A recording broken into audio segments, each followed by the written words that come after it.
રાજકોટમાં ભાજપના કોર્પોરેટરે બાંધકામ ન તોડવા માટે પૈસા લીધાનો આરોપ લાગ્યો છે। ગેરકાયદેસર બાંધકામ ન તોડવા માટે પૈસા લીધાનો આરોપ લગાવવામાં આવ્યો છે। 1.5 લાખ રૂપિયા લીધા હોવાનો આરોપ લગાવાયો છે। તો તંત્ર દ્વારા ડેમોલિશન કરી દેવામાં આવતા રૂપિયા આપનારે રોષ વ્યક્ત કર્યો છે।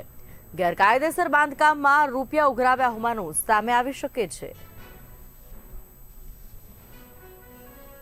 હું મારે 16 નંબરમાં મારું કારખાનું હતું તો મેં બાંધકામ પ્લાન પાસ કર્યા વગર બનાવેલું, પણ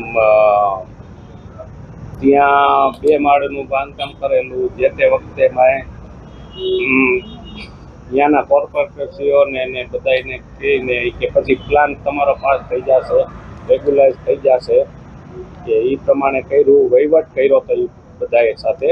અને હું ભાજપનો સક્રિય મેમ્બર બનાવી દેતો હતો, ભાજપ હારે સંકળાયેલો હતો, તોય પણ માથે રહીને બીજી વાર મેં વહીવટ ન કર્યો, એટલે પછી મારી ઉપર દબાણ કરીને મારું અત્યારે ડિમોલેશન કરાવેલું હતું।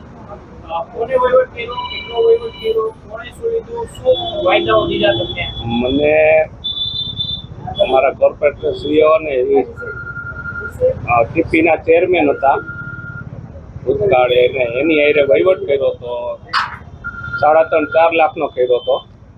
અને મને કે બધું રેગ્યુલાઇઝ ને થઈ જાય તમારું।